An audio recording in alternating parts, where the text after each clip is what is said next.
أهلا بيكم في مطعم الديكارتي. عندنا قائمتين أساسيتين، الأولى للأطباق الرئيسية زي الفراخ والسمك، والتانية للمشروبات زي العصير والبيبسي. وعلشان نخلي التجربة أمتع عملنا تحدي خاص، كل طبق رئيسي بيتقدم مع مشروب في صورة أزواج مرتبة، وكانت النتيجة أنا عملت فراخ مع عصير وفراخ مع بيبسي، وكمان سمك مع عصير وسمك مع بيبسي، وفي الآخر كسبت التحدي.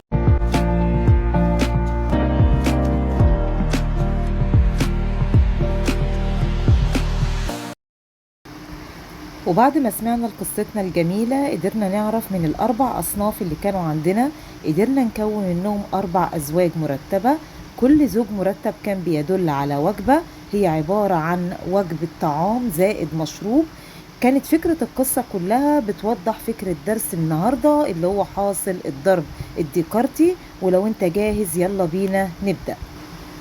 يعني ايه كلمة حاصل الضرب الديكارتي؟ جاية من نسبة الى العالم اللي اسمه ديكارت. ديكارت ده عمل ايه؟ قال لي اخترع طريقة جديدة لضرب المجموعات. يعني ايه يا ميس اضرب مجموعات؟ يعني يا ميس لو انا عندي مجموعة فيها 1 عايزة اضربها في مجموعة تانية فيها 2 و3. قال لي عشان اضرب مجموعة في مجموعة بستخدم درس حاصل الضرب الديكارتي. تعال نشوف هنعمل عملية الضرب دي ازاي.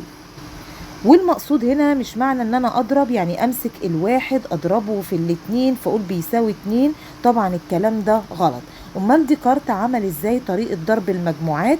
قال لي ناتج ضرب مجموعة في مجموعة يطلع الاجابة بتاعتي عبارة عن مجموعة، والمجموعة دي لازم تحتوي على ازواج مرتبة اللي احنا اخدناها الحصة اللي فاتت. يبقى اول حاجة يا ميس انا بفتح زوج مرتب، ببتدي اكتب عناصر الزوج المرتب دي ازاي. قال لي عندي الزوج المرتب ده احنا قلنا المرة اللي فاتت بيتكون من مسقطين. المسقط الاول اللي هو السين والمسقط التاني اللي هو الصاد. السين دي المرة دي انا واخدها منين؟ واخدها من المجموعة رقم 1، والصاد دي انا واخدها منين؟ من المجموعة رقم 2. يبقى تعالى نكتب العناصر بتاعتنا. يبقى الواحد ده انا هاخده اول مرة مع الاتنين وكده يبقى انا كونت اول زوج مرتب. تعالى نكون الزوج التاني، هاخد الواحد مع 3 بكده انا كونت تاني زوج مرتب. ودي كانت فكرة القصة لما الولد عمل الفراخ مع البيبسي او الفراخ مع العصير او السمك مع البيبسي او السمك مع العصير. تعالى ننتقل للسؤال الاول معانا في الحصة علشان نقدر نفهم درس حاصل الضرب الديكارتي او حاصل ضرب مجموعتين.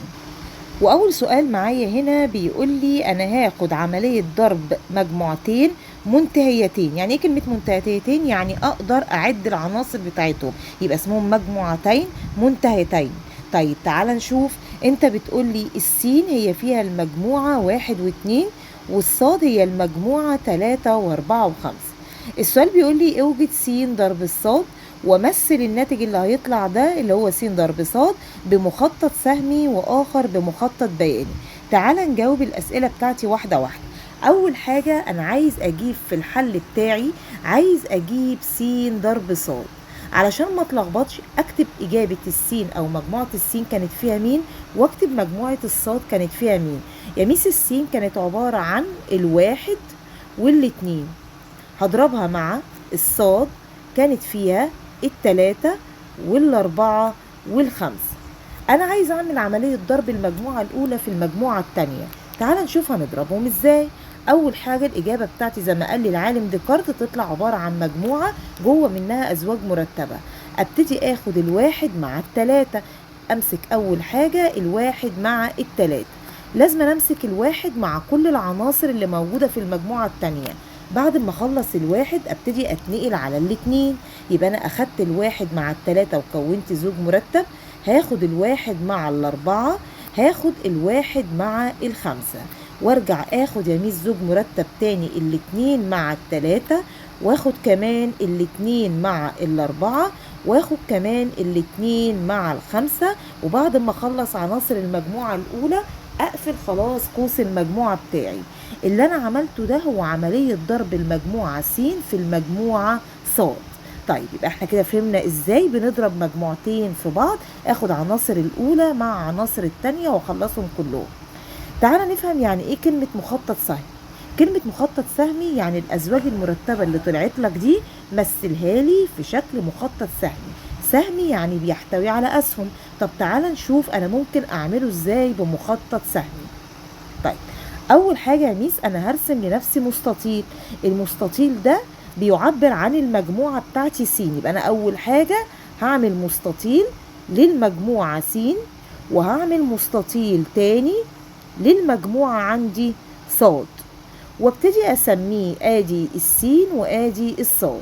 تعال نحط عناصر السين. السين كانت فيها مين؟ كانت فيها 1 و2، يبقى انا هحط هنا السين كانت جواها 1 و2، والصاد كان جواها 3 عناصر اللي هي ال3، وكان جواها ال4 وجواها ال5. وابتدي اعمل حاجة حلوة جدا، على كل عنصر من الناحية الشمال بتاعته احط نقطة علشان هي دي اللي انا هوصل بيها، وهنا قدام العدد احط قدام منه نقطة، وابتدي امثل كل زوج مرتب من العناصر اللي طلعت لي قدامي دي. الواحد كان معاه ال3، يبقى انا هوصل من الواحد لل3. هرجع اوصل من الواحد لل4 لانه عمل لي زوج مرتب. ارجع تاني اوصل من الواحد لل5. طب تعالى ناخد الاتنين كانت متوصلة بال3 عملت زوج مرتب، والاتنين مع ال4 والاتنين مع ال5. اللي انا عملته ده اسمه مخطط سهمي. يبقى انا كده فهمت يا ميس يعني ايه اعمل مخطط سهمي. تالت جزء في السؤال بيقول لي ومثل كمان بالمخطط البياني. يعني ايه مخطط بياني؟ كأني بقول لك ارسم على شبكة تربيعية محور للسين ومحور للصاد. تعال نشوف نرسمهم هما الاتنين ازاي. اول حاجة يا ميس المستطيلين اللي انا عملتهم هعمل واحد افقي نايم على السطر، واعمل التاني رأسي عشان يكملوا.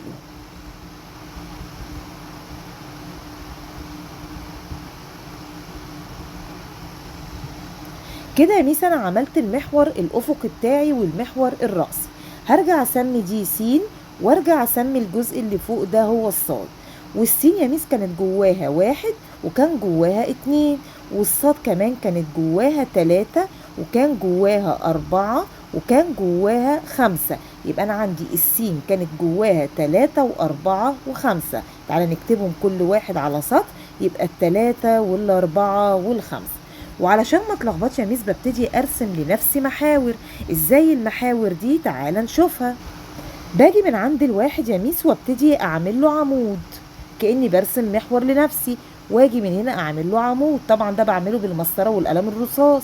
واجي من عند ال3 واخرج منها عمود، ومن عند ال4 ومن عند ال5. كده انا عملت لنفسي شبكه. وابتدي امسك الواحد كان متصل بال3 وال4 وال5، والاتنين كانت متصله بال3 وال4 وال5.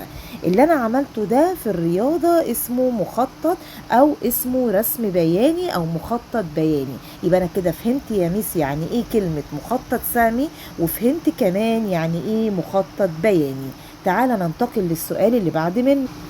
السؤال اللي بعد منه بيقول لي إذا كانت السين هي 1 و2 و3 والصاد هي المجموعة 4، عندي هنا بيقول لي اوجد س ضرب صاد، اوجد صاد ضرب السين، اوجد صاد 2، اوجد نون س 2. طيب تاني بيقول لي أنا عندي المجموعتين اللي قدامي دول، هات عليهم الأربع مطالب دول. عندي هنا في مطلوبين جداد لسه هنعرفهم دلوقتي ونفهمهم. أول حاجة أنا عايزة أجيب س ضرب صاد، يبقى انا يا ميس همسك هنا السين هضربها في الصاد، وعلشان ما اتلخبطش اكتب عناصر السين الاول اللي هي 1 و2 و3، وارجع ميس اكتب فيه عناصر الصاد اللي هي ال4. ابتدي اكون ازواج مرتبه زي ما اتعلمنا. هفتح قوس مجموعه يا ميس وابتدي اكتب عندي اول زوج مرتب. همسك الواحد مع ال4، يبقى الواحد مع ال4 واقفل الزوج المرتب. همسك عندي هنا الاتنين مع ال4، وهمسك كمان عندي هنا ال3 مع ال4. وكده يبقى احنا خلصنا اول جزئية عندي السين ضرب الصاد. كده احنا خلصنا المطلوب الاول. تعالى ناخد المطلوب التاني. والمطلوب التاني كان بيقول لي ايه؟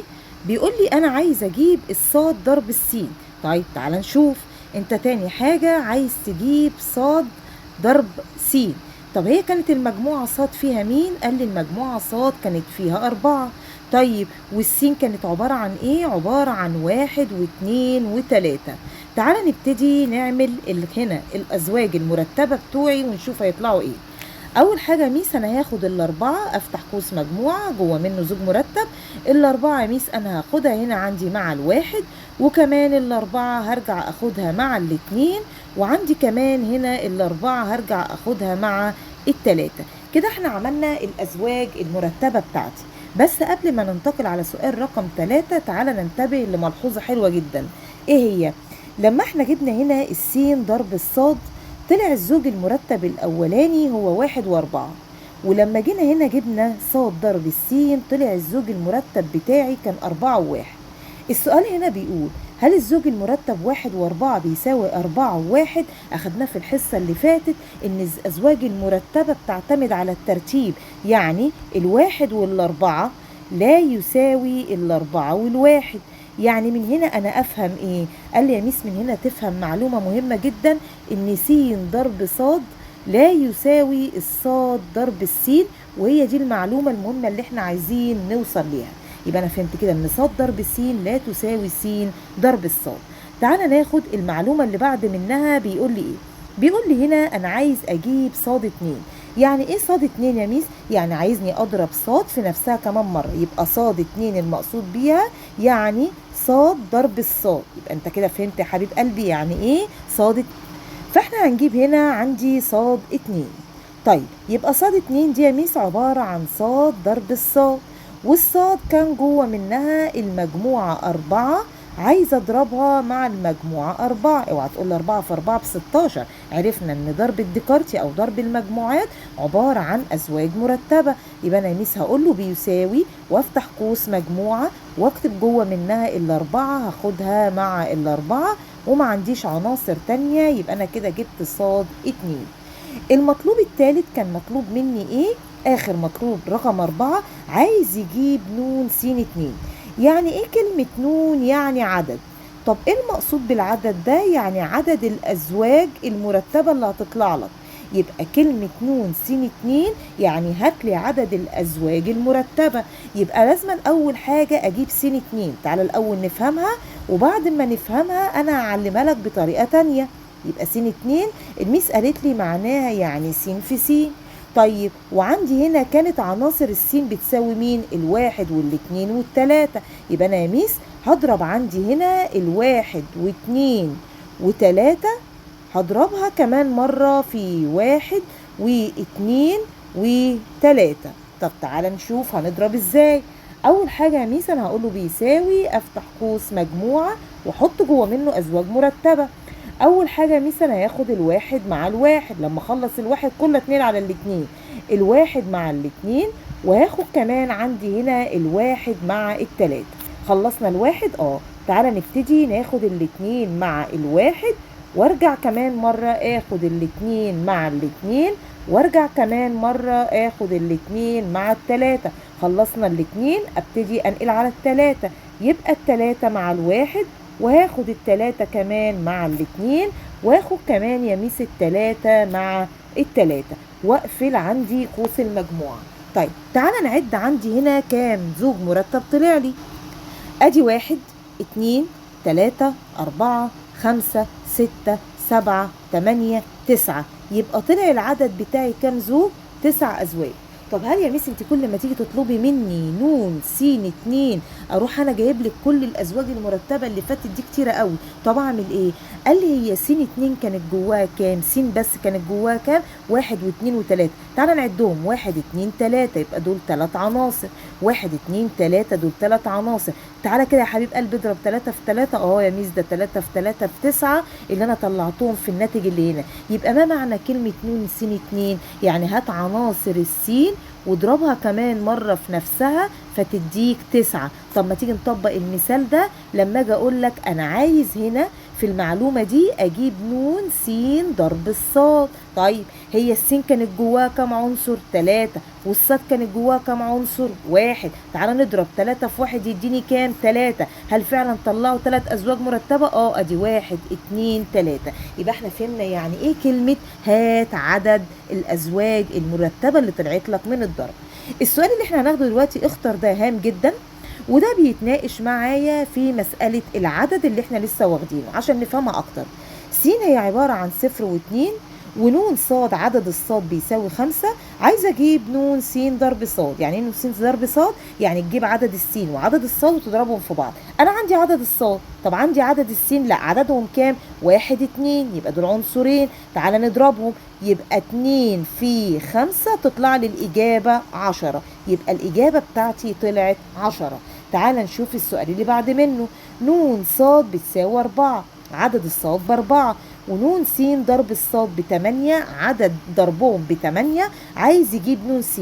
طالما مديني الضرب وعايزة واحدة منهم، اعرف العملية اللي انت هتعملها هنا اسمها. يبقى انا كل اللي انا هعمله يا ميس طالما انا بصغر يبقى انا هقسم، يبقى 8 على 4 فيا 2. يبقى كان عدد عناصر السين كانوا بيساوي 2. طيب تعالى نشوف السؤال الأخير.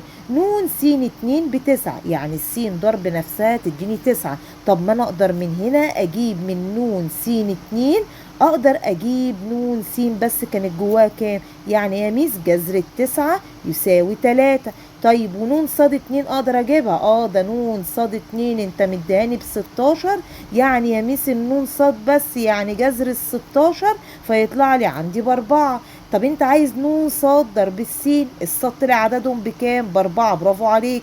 والسين طلعت عددها بكام؟ طلعت عددها ب3. 4 في 3 تديني كام؟ تديني 12 يا بطل.